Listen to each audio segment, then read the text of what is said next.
Okay.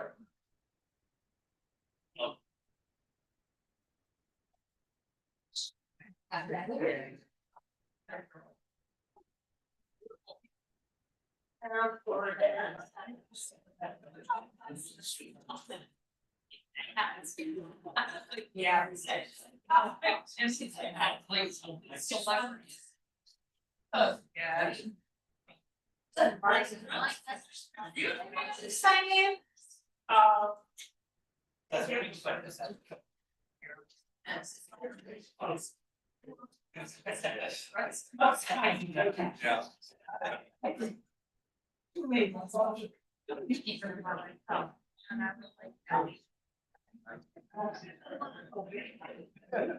I just sit next to him. I want to.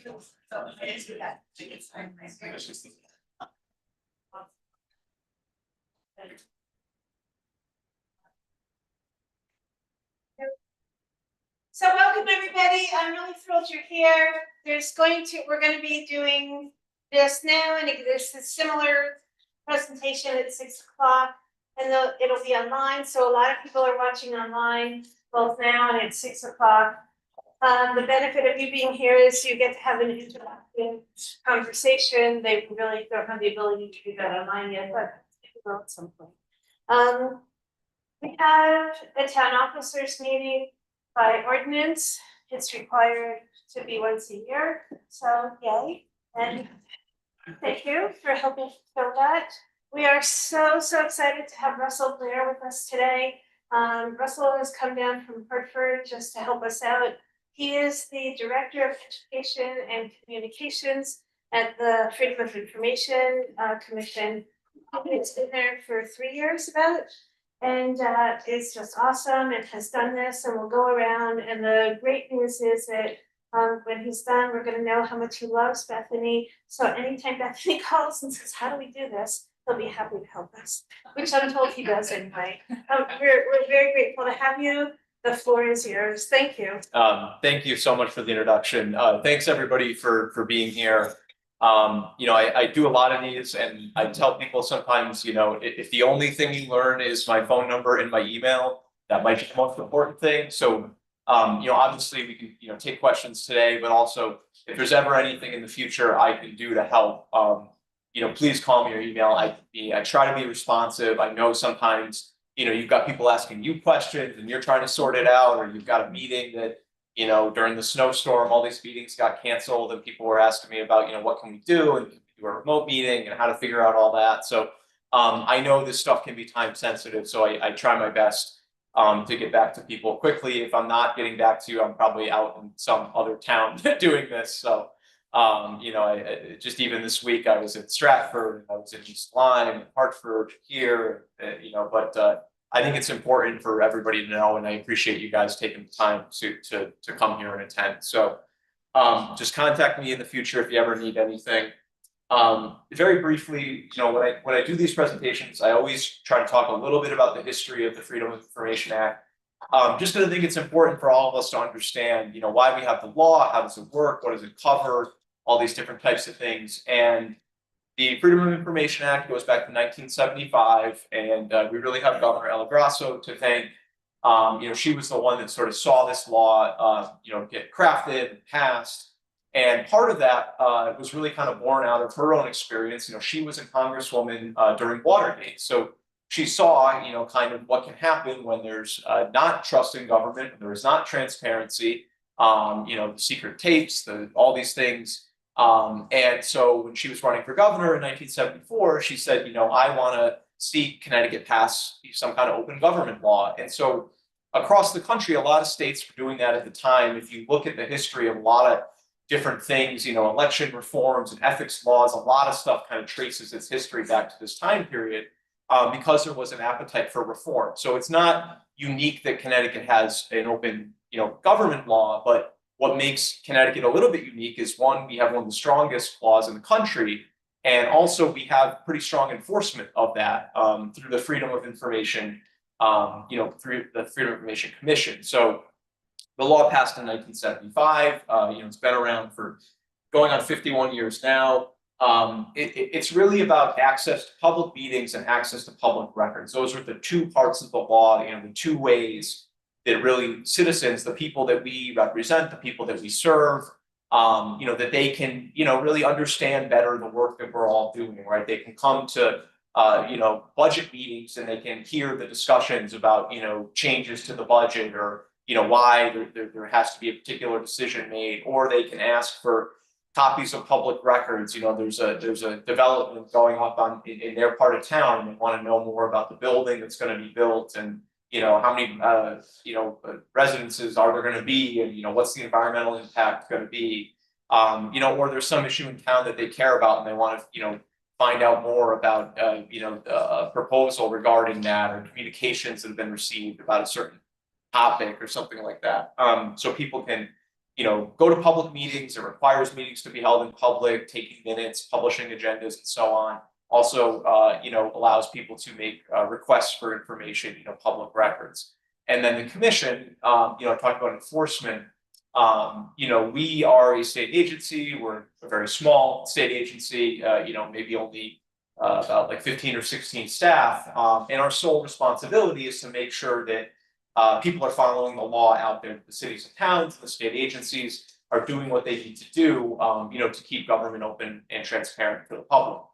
And the way we do that, important for you all to know, is everything we look at, that we investigate, is all based on complaints that we receive. So when we talk about, all the things you have to do and making sure we do everything right and file our agendas and do our minutes and all that, the reason, one, I would just hope people understand it's important because we want the townspeople to understand what we're doing and have that information, but also that if we don't do it, somebody can file a complaint. And the commission will investigate that complaint. We will hold a hearing if necessary. So if you're on a board and a complaint gets filed against your board, somebody from the board might have to come to Hartford to come to a hearing, talk about, maybe there was an executive session and somebody believes the reason that you went into the executive session, that the public was closed off, that it wasn't a proper reason. Or, your minutes, for 3 months, you haven't filed meeting minutes, somebody can file a complaint about that.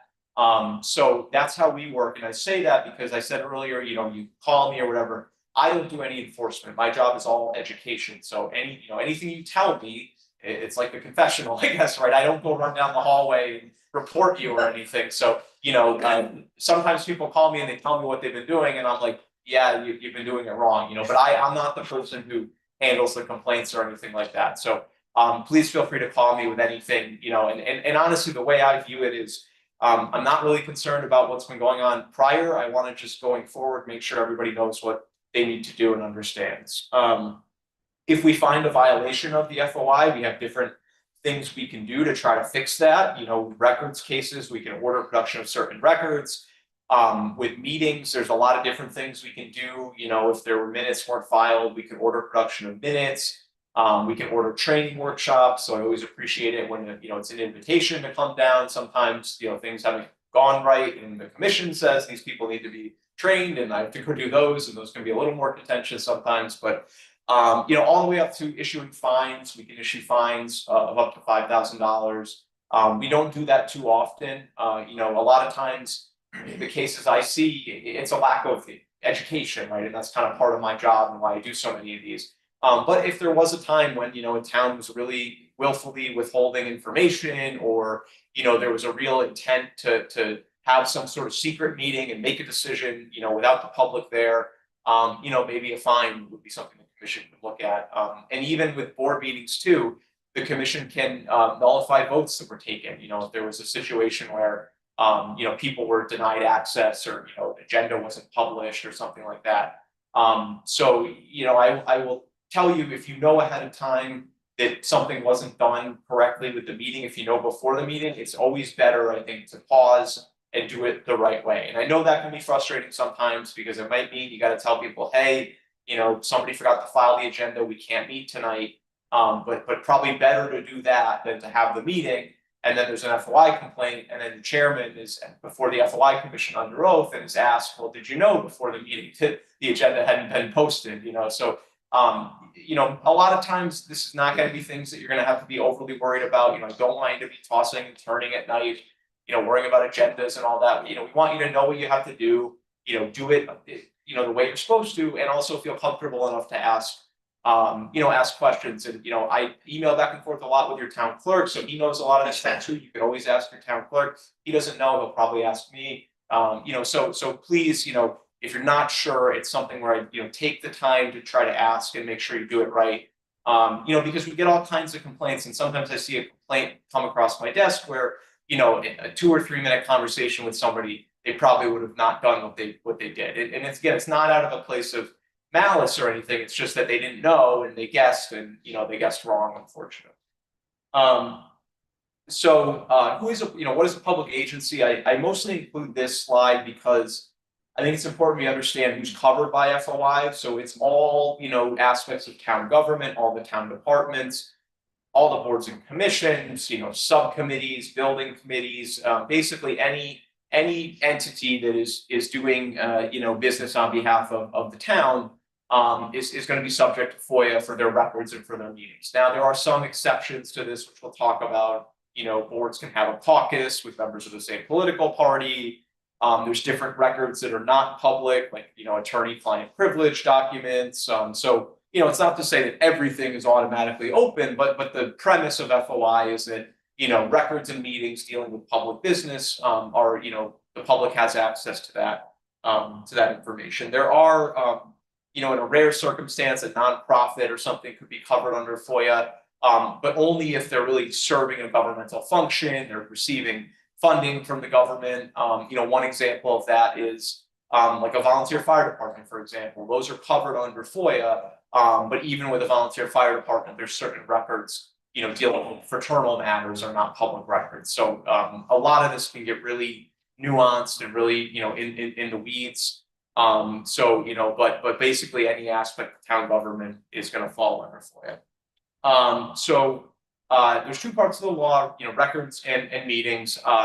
This afternoon, I'm going to start with records and go through that, and then touch on meetings in the second portion. So, you know, if you're on a board, the meeting stuff will be coming in the second half of this.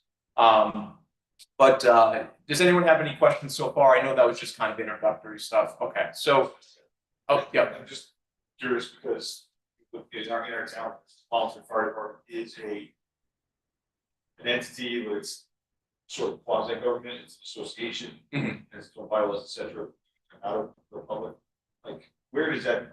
Yes, so if someone is curious about what's going on at our a fire department, yeah, fire department. So there's this, there's actually for volunteer fire departments, there's a specific state statute, and what it says is, you know, anything to do with expenditures of public funds or public safety matters, those are public records, right? So I can ask for, you know, fire reports, and I can ask for, you know, if you get an appropriation from the town, I can ask how the money was spent.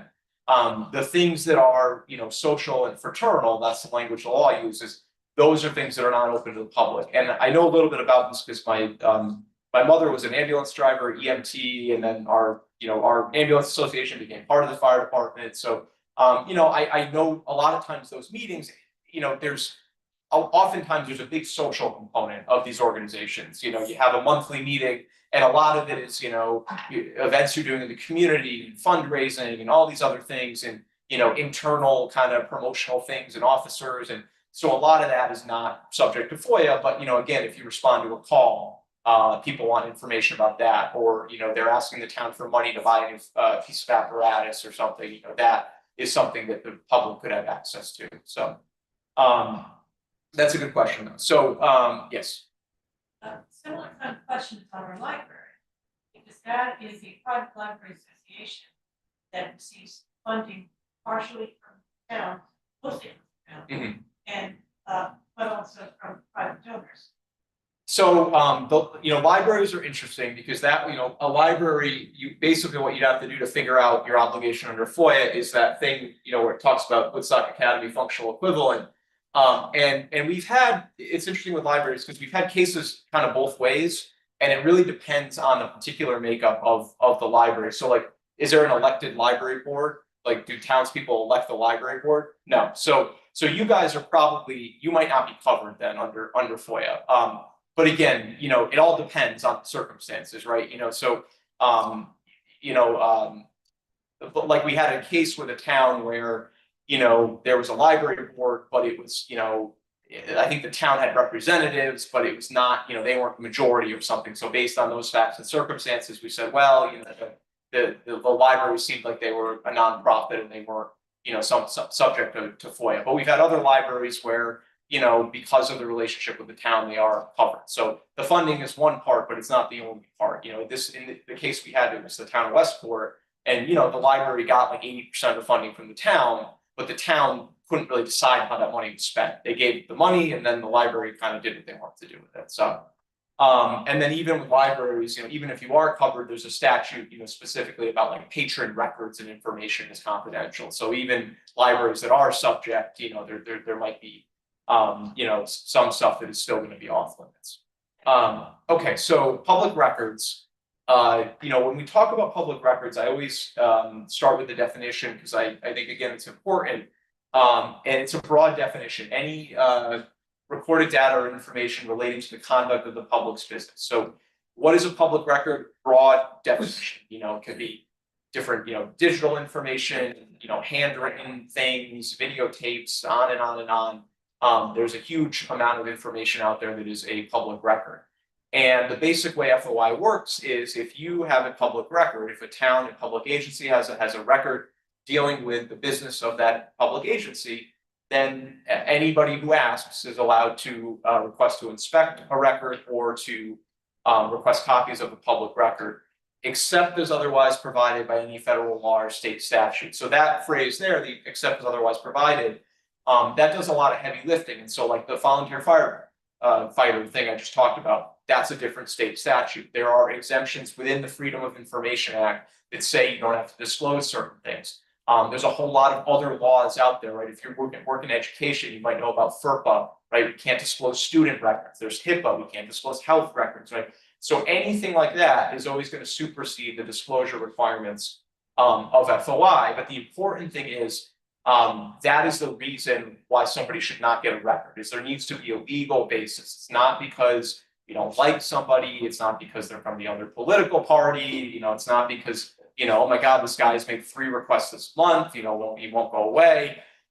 You know, people have a right to request public records and they should get those records unless there's a legal basis why not. And, you know, that is something, again, we'll talk about some of the exemptions, but, you know, that's something where you could always ask your attorney or the commission, you know, for help deciding.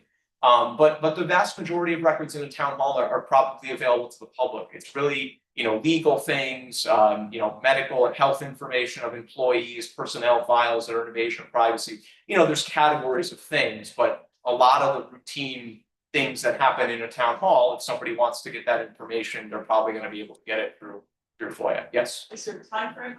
How long do you have? Yes, yeah, we'll cover that. Yes. Okay, so you know, this is kind of an overview of some of the different aspects of public records in FOI, and that first one is important. You know, your job under FOI is to produce copies of public records. You do not have to answer questions, do research, or create records that do not already exist. And so what I mean by you don't have to do that, I mean under FOIA, you know, if you don't do those things, people can't bring a complaint to the commission. If I, you know, call the first selectman and ask all these questions and she says, hey, I can't talk to you right now, I'm too busy, or I don't know the answer, talk to somebody else, they can't file a complaint with us. If I ask the first selectman for copies of, you know, emails that she received, or I ask her for, you know, a bill from somebody or something, then there's an obligation to provide records. Now, if you're on boards or commissions and people ask them questions, you know, you're probably going to try to help them out, right? Probably wouldn't get reelected if you never answered questions from anybody. But you know, if there comes a point when you can't, you don't want to, you don't know the answer, you don't have to answer questions. Research, you know, when somebody makes an FOI request, it should be basically straightforward enough that you understand what they're asking for. They can make large requests, but they have to define what they're, you know, what they're looking for. It's not tell me about this. It's not explain why the board did this. It's, you know, I want the site plan to be reviewed. I need the meeting minutes from that meeting. I want to see if there's any emails between you and this person or something like that. And then, you know, again, creating records. a lot of times that happens if somebody asks you for, a list of something. You don't have to create a list for somebody. I used to be a newspaper reporter, very common local story. We would do is the grand list comes out and you want to, who are the top 10 taxpayers? If I ask the town, they don't need to necessarily give me the list of the top 10 taxpayers. They can give me the grand list and I have to go through and see who they are and then write a story about it if I want to, right? One way to think about it, you're giving people information, you're not doing their homework for them. You're giving them the records, they can go off and do with, whatever it is that they would like to do. How do people make an FOI request? They don't have to use a specific form. Just an email, a letter, that's all it takes. They just have to put their request in writing. If they want copies of public records, just a written request would suffice. If people want to inspect records, they are allowed to do that, come into town hall to a department to ask to review a file or something like that. There's no charge for that. All the fees in FOI are really about the copies of records that people receive. I think a big frustration sometimes is that you are not allowed to charge for staff time, but that's kind of across the board.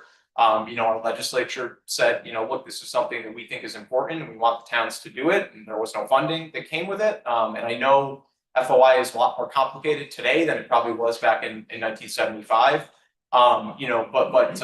Really, again, you can't charge for the staff time because it's kind of part of our jobs in government to provide people public records when they make a request. You can charge in some circumstances for electronic records, really if there needs to be some kind of outside expertise, IT, vendor, contractor, but very limited circumstances, right? Maybe you have some security system and somebody wants security footage and the only way to extract it is to have, whatever the company has to do something or something, then maybe there could be some costs you could pass along. But generally, if town employees are doing the work, you can't charge people, for the hourly time that it takes. And if somebody wants to inspect records, there's a provision about they can ask to use a portable scanner. I don't know the last time anybody ever used one of those. You can tell the law probably needs some updating in certain places. So a lot of places, it doesn't say cell phone. A lot of places, they say, hey, if you want to take pictures of the file with your cell phone, you can charge $20 for somebody to do that. So they could visit, they could look through a building file, they could take pictures of everything they wanted to. So if you get a request for, you pull the stuff and it's a lot of documents, you could always offer that to somebody. Hey, instead of paying 50 cents for copies, do you want to come in and look at it and see if what you want copies of? And that might save you time instead of having to spend an hour, running off copies. And if a cost of an FOI request is going to exceed $10, you're allowed to ask for a prepayment. So, if you get a large request, don't be afraid to use that. One of the most frustrating things I hear sometimes is when people make these large requests and the town prepares everything and then they never come to pick it up once they're told what the bill is going to be. So again, over $10, you can ask for prepayment, and that's not a lot. 21 pages, you're already over $10. So that's something people can definitely take advantage of. So this is yes. So with that, you don't have to actually mail records to people. So what I always tell towns is if somebody asks, then I would say we'll charge you for the postage. If you have 100 pages and it's $3 postage, send me a check for $53 and we'll mail the stuff to you. But yeah, you don't have to mail records. But if somebody asks, you could ask them to pay the postage. So somebody asked about the timeline. This kind of gets into that. So there is no sort of specific timeline overall to provide all the records that somebody has, in terms of the response of all the information. That is a standard of promptness, which I will talk about. However, there is one specific, and that is you have to acknowledge an FOI request within 4 business days. So if you ever get an FOI request, make sure somebody gets that response back within 4 days to basically confirm receipt. And even if you don't know what is going to happen, even if you don't know if you have the records, even if you don't know if the stuff is exempt or not, don't not respond, because there are people out there who know the law very well, and if they don't get a response, they may just file a complaint, because your non-response, that's considered a denial of their request, even if you don't intend to deny it. But if you never respond, then that gives them an opportunity to file a complaint. And sometimes, just with the way our process works, You know, some people will tell you, oh, you said, you know, you didn't give me this, I'm gonna file a FOI complaint. And sometimes people do that, you know, I think maybe trying to get the town to change their mind or something. But they don't have to tell you, right? So if I send an FOI request, I don't get a response within a week. I can just file a complaint with the commission, and you may not learn of it until it lands on your desk. And all of a sudden there's an FOI complaint, and you know, an FOI complaint ends really one of two ways. You know, either, you know, the request gets satisfied and the person you know, withdraws it, and then the case is closed, or it will go to a hearing, right? And so sometimes, you know, there are people, even if, you know, you try your best, they, you know, if they file the complaint and there's an issue there, you know, that could mean that there could be a hearing on something, right? So you'd hate to have an FOI hearing because, you know, somebody forgot to respond to an email. So please, just if you see an FOI request, just get the response out. And then overall, the standard is promptness to respond to the person with the records. And it's meant to be a reasonable period of time, kind of looking at all these factors, basically balancing the needs of the requester with, you know, all the other things that the town has to do.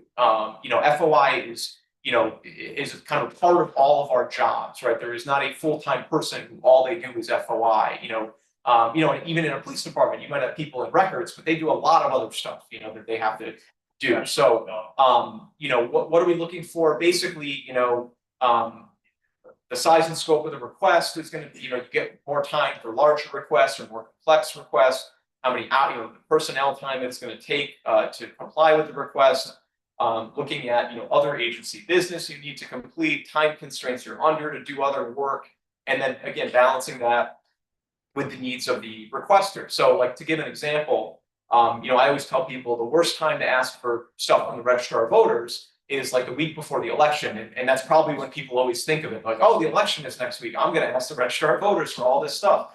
And between, you know, the new machines and the early voting and absentee ballots, I mean, they might not be able to even do anything with that request for, you know, until a week after election day. But that might be reasonable based on the circumstances, right? Even though the person says, I need this before the election. Well, you know, if they're so busy and there's not enough time, and you know, the primary function is to make sure the election is running smoothly, they may not get the stuff before election day.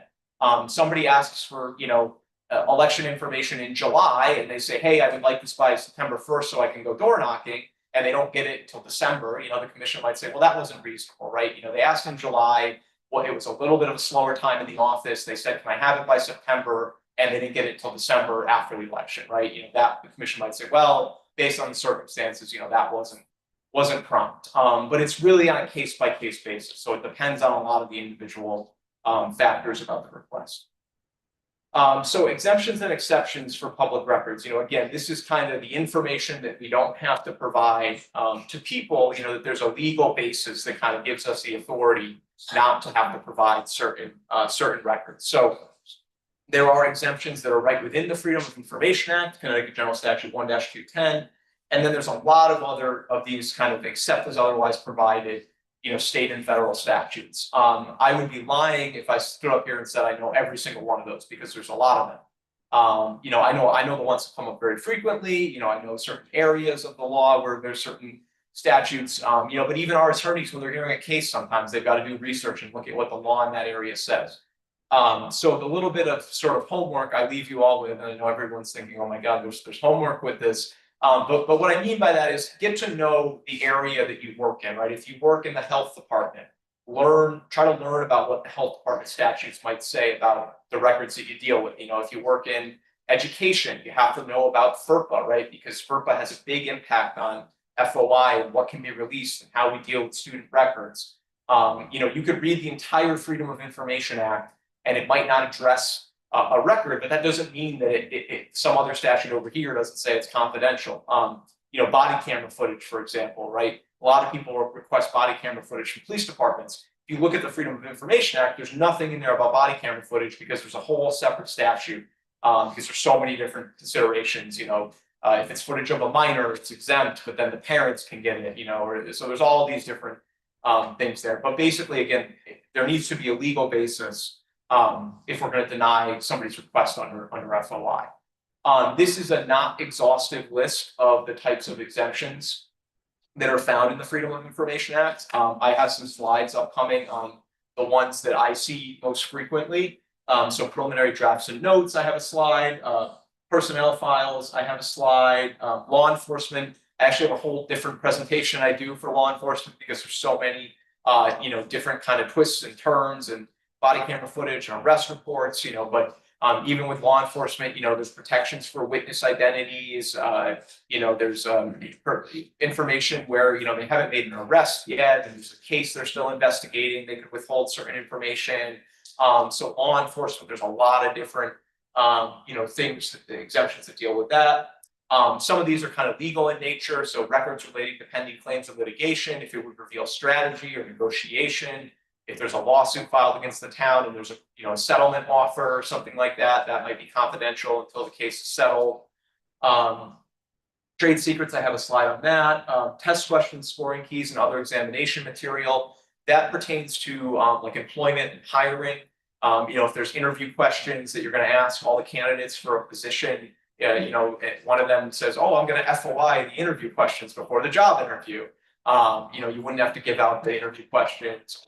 If there's a methodology, how you rank candidates for a position, if they're a veteran, they get this many points. If they have an advanced degree, they get this many points. That's meant to protect the integrity of the hiring process. Collective bargaining matters, strategy negotiation, not a final contract. Contracts are public. If somebody wants a copy of the teacher's contract or the superintendent's contract. Attorney-client privilege, I have a slide on that. Health departments for 30 days after they receive a complaint, they don't have to disclose anything about an investigation. Whistleblower complaints, that one I should just say that's a very specific state statute dealing with whistleblowers. Really dealing with like financial malfeasance and those sorts of things. I did this in another town, and there was an animal control officer who told me that somebody called her because their neighbor's dog, wouldn't stop barking, and but they believed that they were a whistleblower for reporting that. You're not a whistleblower if you are calling about a dog barking. There's an issue about an exemption rather about records that could pose a safety risk if disclosed. I will talk about that. And then with bid solicitations and RFPs, so this does come up sometimes before boards. You don't have to disclose the responses to a bid or an RFP until you award a contract. So it allows for some confidentiality while you're negotiating, deciding who to pick. Once we hire the architect for the school or something like that, then everybody could ask to see all the different proposals that were submitted. So before I move on to the specifics, anything on there anybody has questions about? Or okay, so preliminary drafts and notes. So we don't have to provide preliminary drafts and notes. This could mean personal notes that you might take in a meeting, for example, that you're not sharing with other people. This could also be if there is some sort of investigation or there's a report. Let's say there's a human resources investigation, but whoever's doing it, has not talked to all the employees yet, has not been given to the first selectman to make a decision about what to do. That might be a draft document that you don't need to disclose. If you are going to withhold something as a draft, the public interest in withholding the document needs to outweigh the public interest in disclosure. So again, with the example I just talked about, maybe it's prejudicial to that employee who we're investigating if we release all this information and we haven't talked to everybody, we haven't talked to them yet. We haven't heard their side of the story, so to speak. Personnel files, people are usually interested in this because it's sort of what people can find out about public employees. And when it comes to personnel records, what is exempt is any information that would be an invasion of personal privacy. And everybody probably has a different level of kind of what they consider public and what they consider private. I have a family member who, if she gets a hangnail, she goes to Facebook and posts about it. So her whole life was out there for anyone who wants to see it. So how do we figure this out, right? How do we know what is an invasion of personal privacy? Well, our Supreme Court came up with this guidance in a case way back in 1993 that said, it needs to be information where disclosure would be highly offensive and it does not pertain to a matter of public concern. So this means that, things like disciplinary records, those are available under FOIA, salary information about employees, job descriptions and responsibilities, things related to the job they do, what they're doing at work, if they're doing things they're not supposed to be doing at work, those things that are kind of related to their public, job and their position in the town.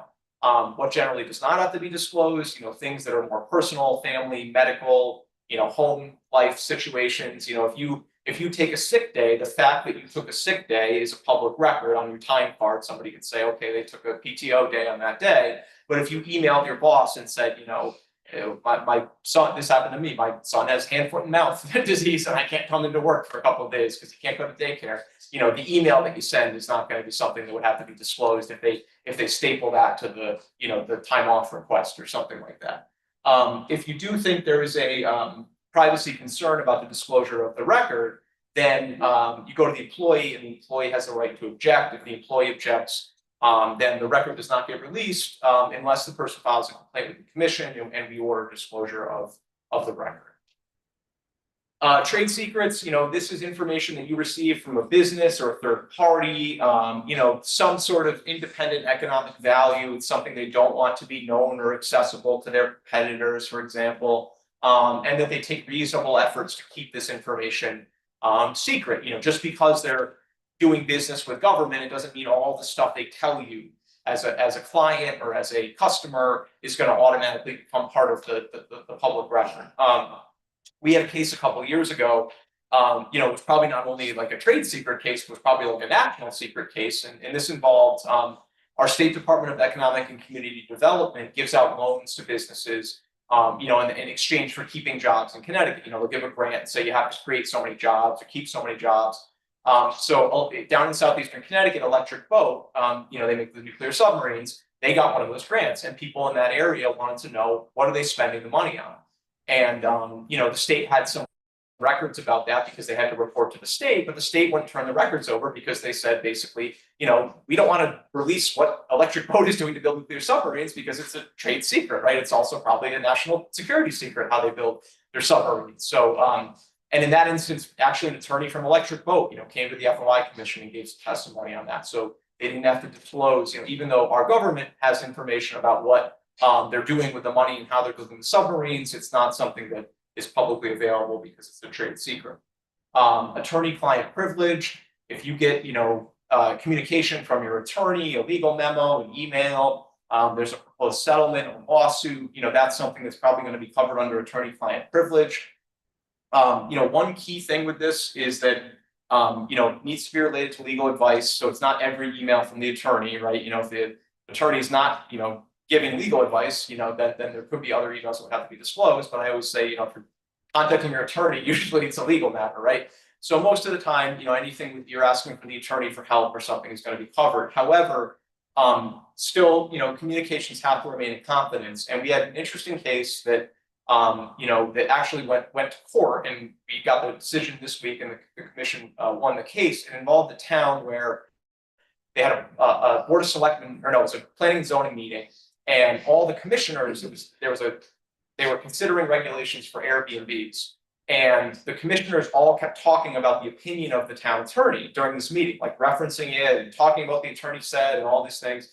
And then so some residents, I think presumably who had Airbnbs, said, okay, we'd like to see the opinion that you cited all throughout the meeting. And the town said, no, we're not going to give it to you. Well, the commission said, by disclosing it during a public meeting, they had waived the attorney-client privilege. So I just share that, if you're, again, if you're on a board, if you want to bring the attorney in and ask about things and you don't want it to become public, you can have an executive session, which we'll talk about when we talk about meetings. But if you're sitting up there reading the memo from the attorney, then it might be something that somebody then could ask you for a copy of. You don't have to disclose records if you believe disclosure would result in a safety risk. This comes up a lot with things dealing with like public buildings and security. I had a thing a couple of weeks ago where there was a town where they were building a new elementary school, and they got a request for some of the information about that, and there were some concerns because some of the details of like the security system were on certain maps and documents and things. So that might be something here where it might be a safety risk to disclose that information. The way that this exemption works, though, unlike some of the others, is that this one you do have to work in consultation with the state police. So if you ever got an FOI request where you believed, strongly, hey, this could be a safety concern, you contact the state police, and there's a process there where they can help you. And if they determine that there is a security concern, then you don't have to disclose the records that the person was asking for. So the last thing I want to touch on with records before we move into meetings is vexatious requesters. So this is a, first of all, it's a mouthful. But second of all, this is kind of the legal mechanism that you have if you have somebody who you feel is abusing the process. They're making so many FOI requests. They're so large in scope. They're all over the place. It doesn't seem to be, a method to the madness, so to speak, that it's becoming abusive, it's becoming harassing, it's consuming so many resources, it's interfering with our ability to get our jobs done. You can file a petition with the commission and seek to have us review that and determine if the person's conduct, is what the law refers to as vexatious. And if we agree, then the commission can issue an order that you don't have to respond to any FOI request from that person for up to 1 year.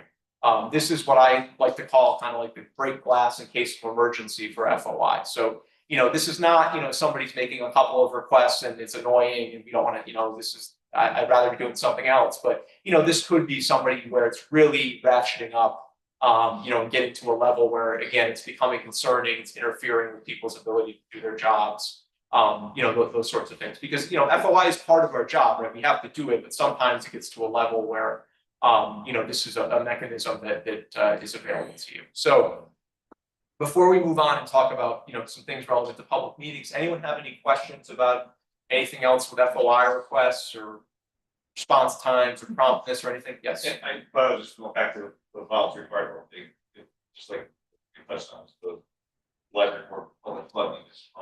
So say the fire department has a monthly business meeting, is it not a meeting of the public, we are discussing in that form, read notes, we read it every meeting.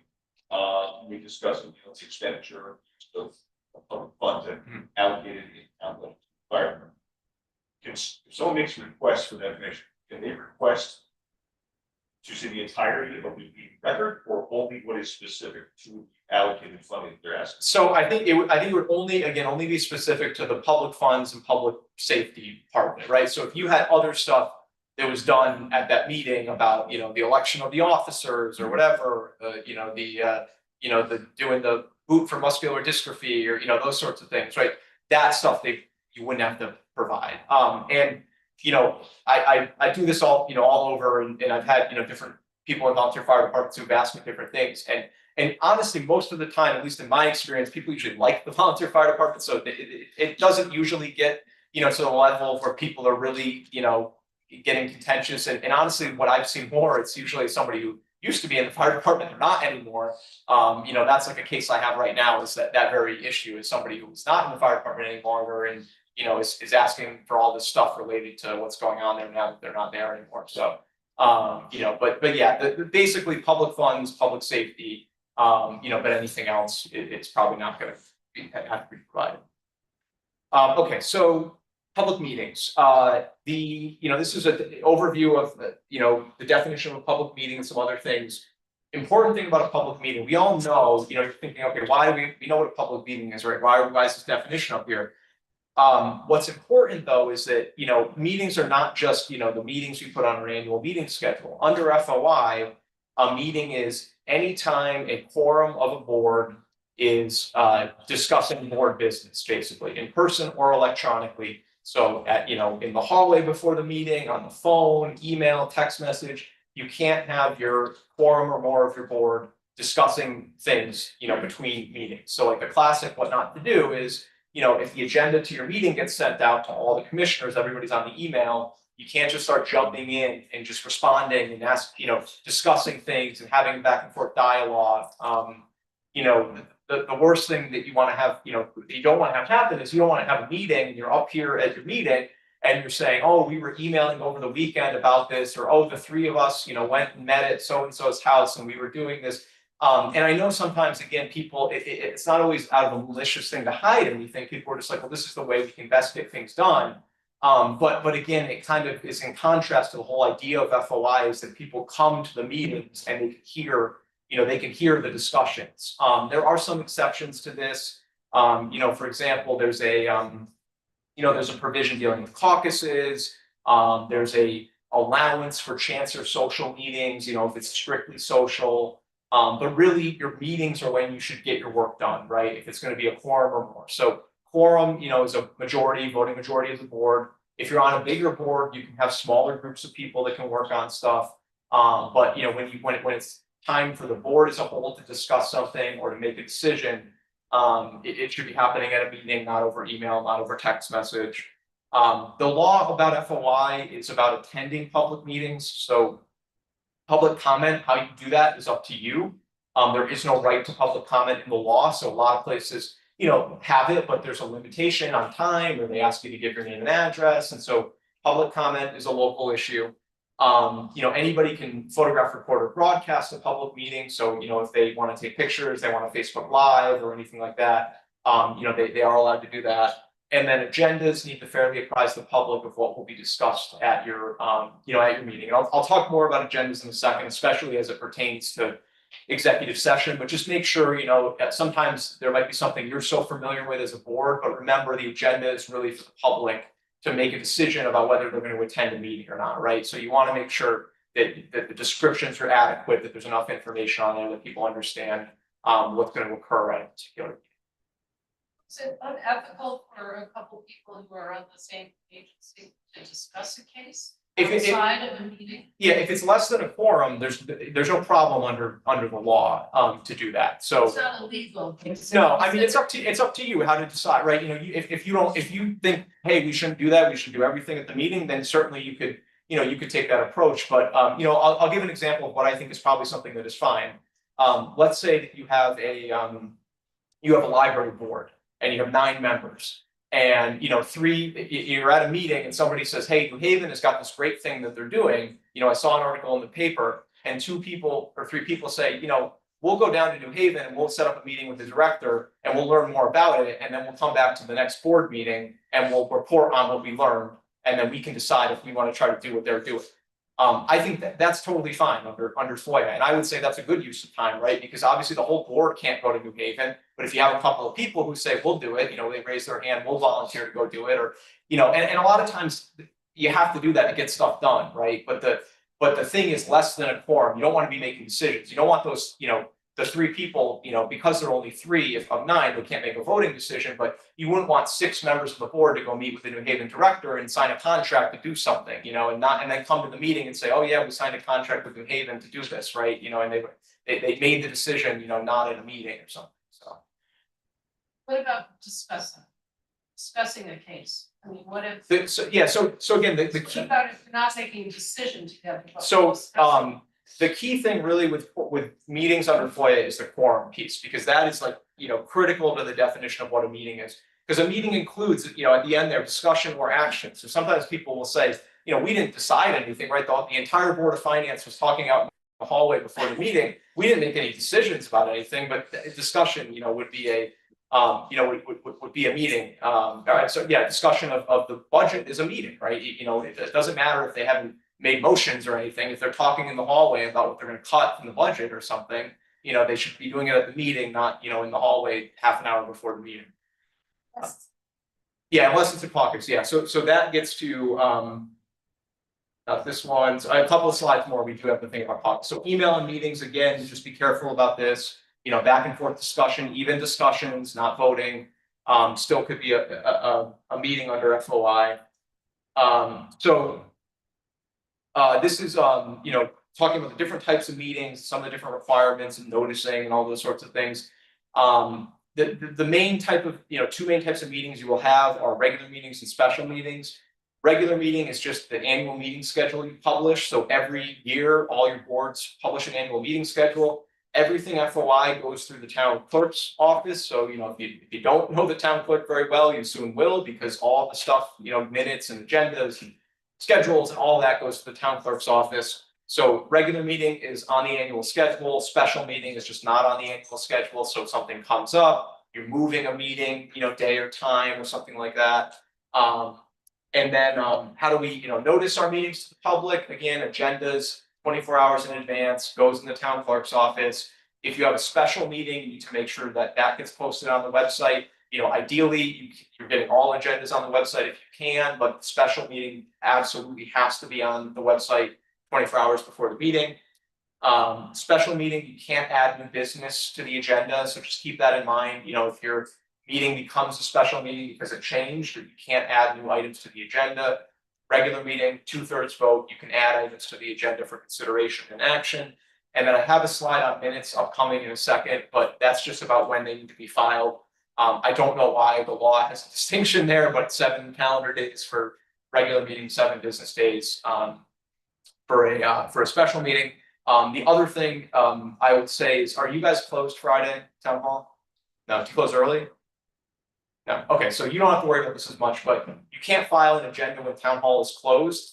So, when I do this places where they're closed Friday, they close early Friday, but even here holidays, keep all that in mind. If you meet Tuesday, your board meets Tuesday, you gotta know all the Monday holidays, right? Because if it's, you're meeting the Tuesday after the Martin Luther King Day, or, town hall's closed on Martin Luther King Day, you can't file the agenda on Monday if the town hall is closed. So just be aware of holidays or, even we had some places where, this became an issue with all the snow we had, because there were some towns where town hall was closed Monday and Tuesday. And so, if people had a meeting on Wednesday and they hadn't done it on Friday and town hall was closed Monday and Tuesday, some of those people, might have had to move meetings because they had never gotten the agenda posted.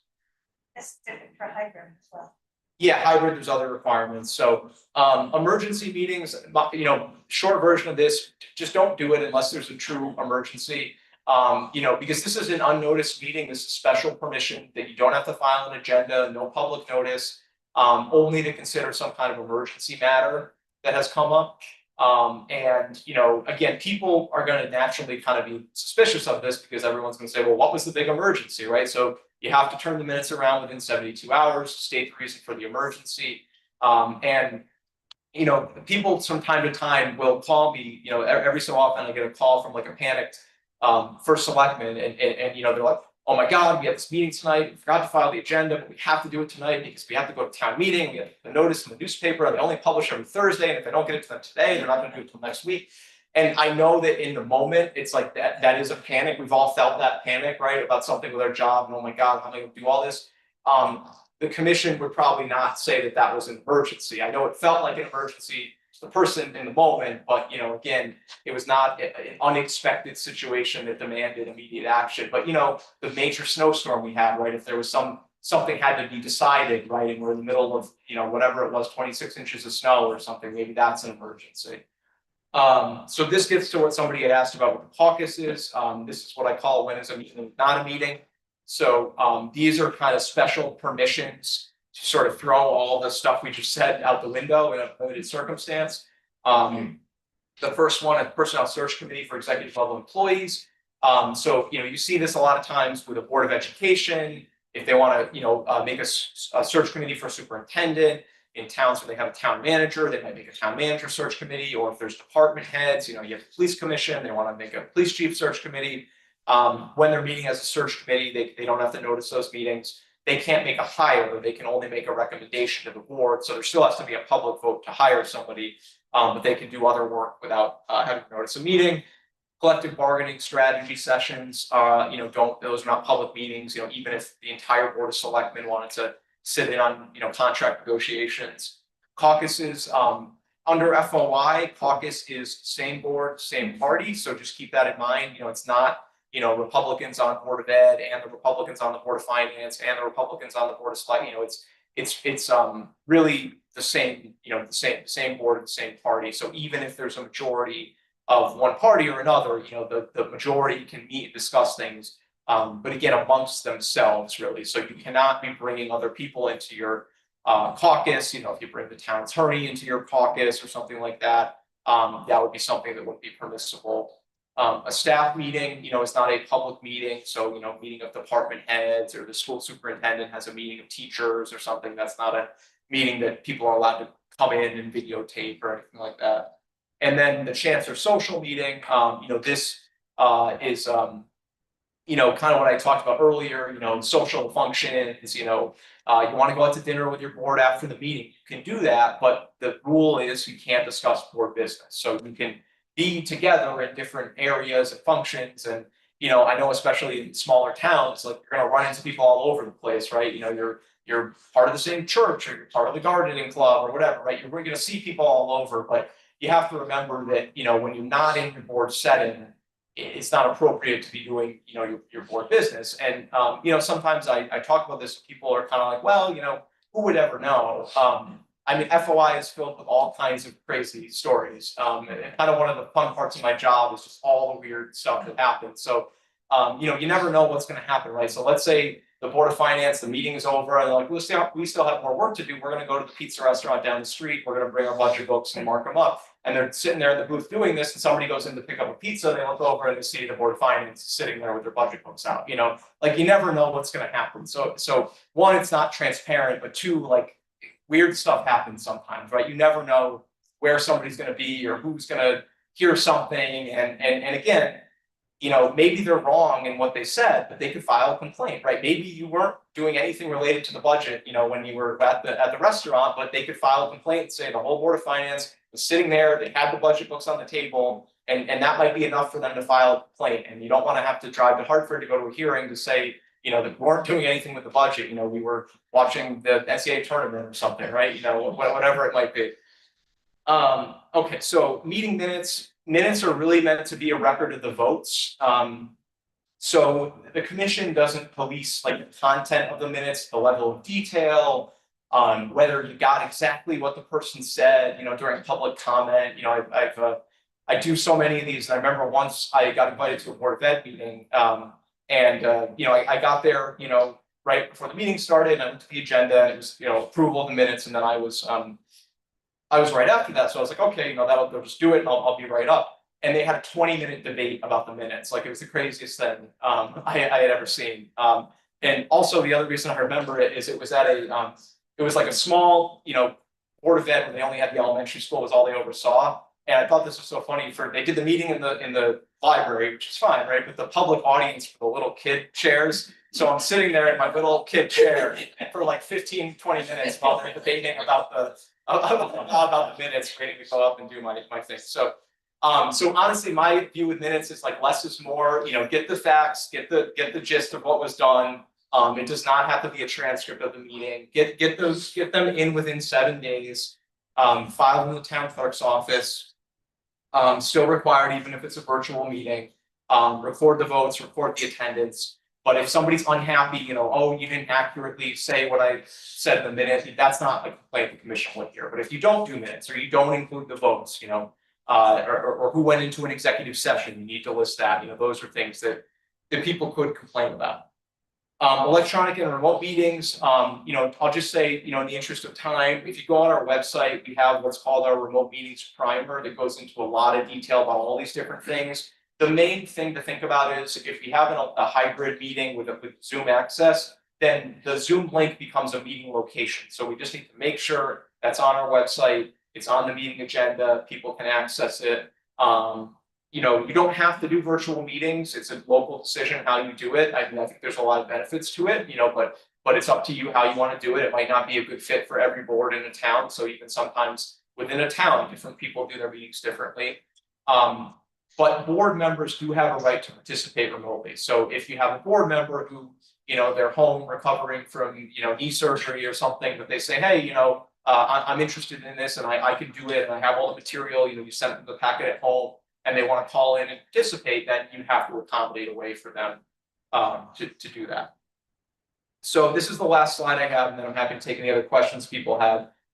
Executive session. This is probably the hardest thing with public meetings, because really it's the most open to interpretation. You know, everything else we talked about is pretty straightforward. You know, 7 days to get your minutes in, or 24 hours for the agenda. You know, this is where people tend to sometimes get themselves in trouble. You know, if they're getting to be a little bit too creative sometimes. So, what is an executive session? It's part of a public meeting, but it's closed off to the public, right? They're asked to leave the room, or the board leaves the room, because they're talking about a specific topic where the law is giving permission to say it's okay for you to do this, you know, without the public being there. Couple things on executive session. Before I talk about the reasons, you need a 2/3 vote to go into executive session. When you make the motion, you should say the reason you're going to go into executive session. On the agenda, you should also, you know, you don't have to give away kind of the secrets of what you're going to, you know, the specifics, but there needs to be something on the agenda kind of generally indicating the topic. So like if it's a security matter, identify maybe the building. If it's a personnel matter, maybe identify the department involved or something like that. You can't vote during executive session. You have to take a public vote. You don't have to reveal what happened. You can just say based on the discussion with the attorney in executive session, we're gonna, whatever, we're gonna vote to settle the lawsuit. And then the last one there is you can bring in anybody you need to provide you with opinion or testimony or legal advice or anything like that. But do not create a second audience. And what I mean by that is, don't bring in people who don't need to be there, right? If they're in executive session and they're not on the board, they should be offering something, right? And when they're done with whatever they're doing, even those people can be asked to leave, right? Even a staff member, they've given you the information, you can say, okay, thank you, and they should leave because the board is the one that should really be deliberating. So when it's time for deliberation of the board, it really should be the board who's discussing these things. The reasons for executive session, personnel matter, involving either a town employee or, it could also be about a board member, a board vacancy, that could be a personnel matter that could be discussed in executive session. The person who's the subject of the discussion needs to be notified because they have the right to require that discussion to happen in open session. It doesn't happen all that often, but sometimes if there's a disciplinary thing and somebody doesn't feel that they've done anything wrong, they might say, well, if you're going to criticize me or whatever, I'm going to say, let's do it in public so that I can hear what you're going to say. People can come to the meeting and hear what you're going to say, that sort of thing. Pending claims of litigation, the key word there is pending. That there is a lawsuit's been filed, something is imminent, it is not hypothetical, it is not, we could maybe get sued down the line if we do this, it's got to be something where there's legal action already, or it's imminent, you've got a demand letter from an attorney, notice of intent to sue, those sorts of things. The discussion of the sale or lease of property, if the municipality is interested in buying land or a building or something like that, or signing a lease, that is so that the publicity does not affect the price. If a people in town, the town is going to buy a piece of land, somebody else might buy and try to raise the price, or before you put the offer in, the landowner catches wind of this and then they raise what the list price is or something like that. And then any records that are exempt from FOI can be discussed in an executive session. So, that means, again, attorney-client correspondence. So you can review things from your attorney, bring the attorney in, ask them questions. You can review bid documents in an executive session. You can interview the bidders, before you've signed a contract. If there's, something involving an employee, you need to look at confidential personnel records, you could do that in an executive session. So those are the reasons for an executive session. What I usually tell people is, if you're really struggling to figure out if it is or not, that's probably an indication that it isn't, right? And I would just be careful with this because kind of like with the emergency meetings, people can't go into the executive session. So they're always going to be curious and they want to know what happened, right? It's just kind of human nature. I said earlier I was a journalist, and I remember, I covered a lot of town council meetings, and there'd be an executive session, and what I always used to do is I used to try to stay as close to the door as possible and just try to tell based on the volume of the voice. If it got loud, I'd be like, oh, it doesn't sound like it's going well. And I remember on one occasion they were like, even came out and they were like, get away from the door, you're too quiet.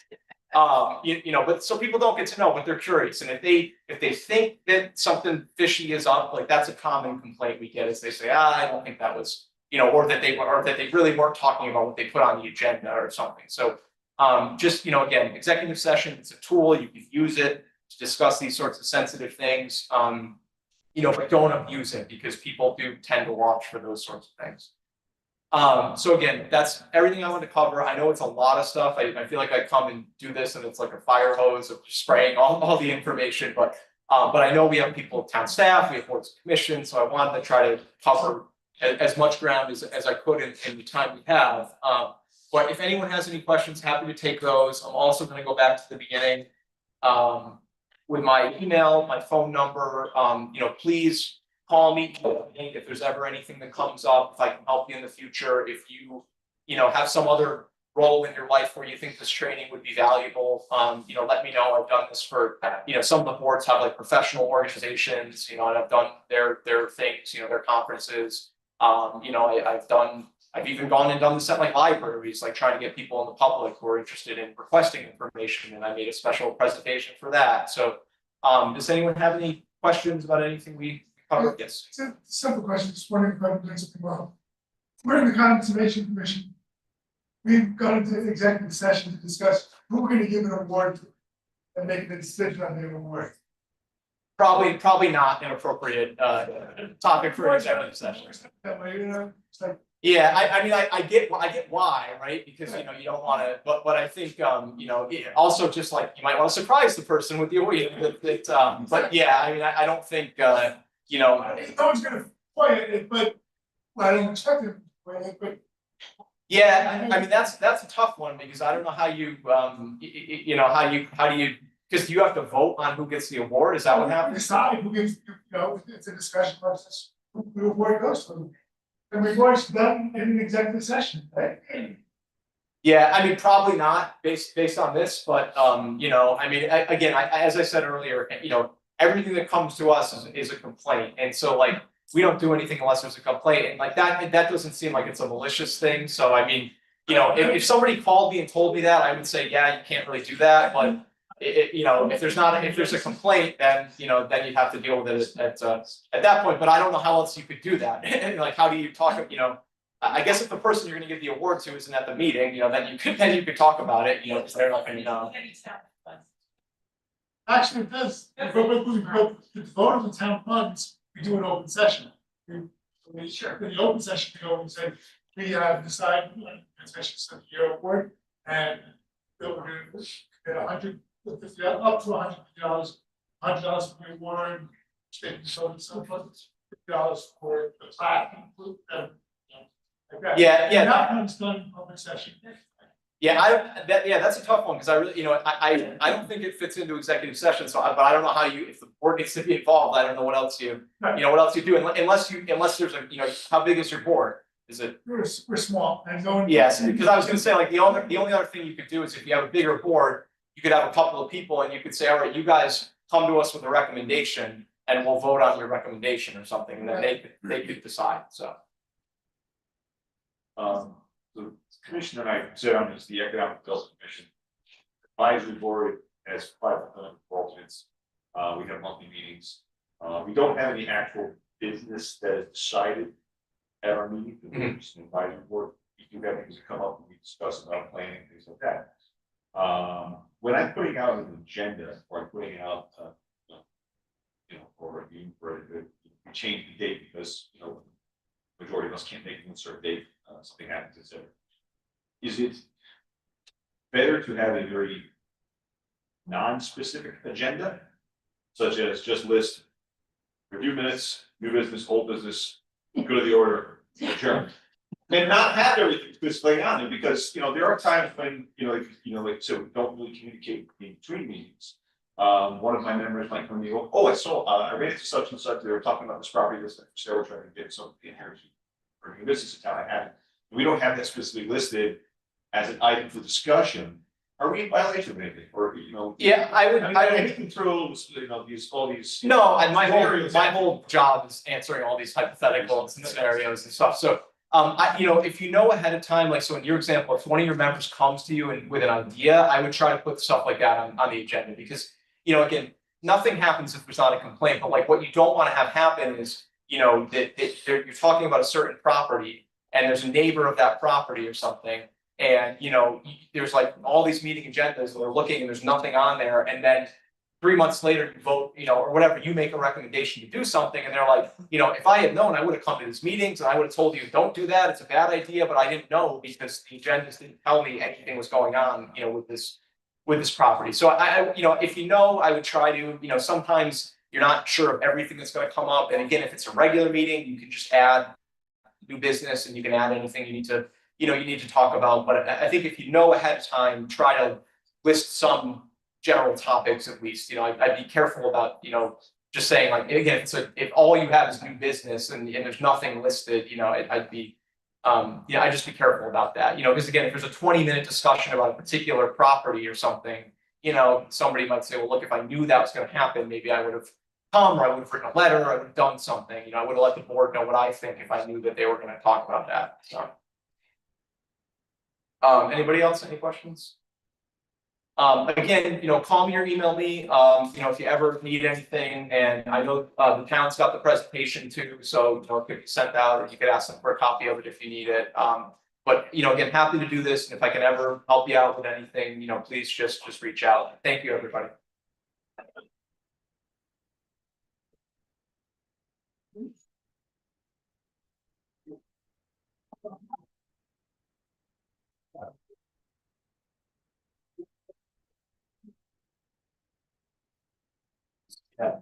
Even if they have,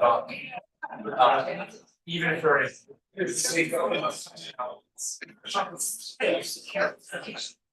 Yeah.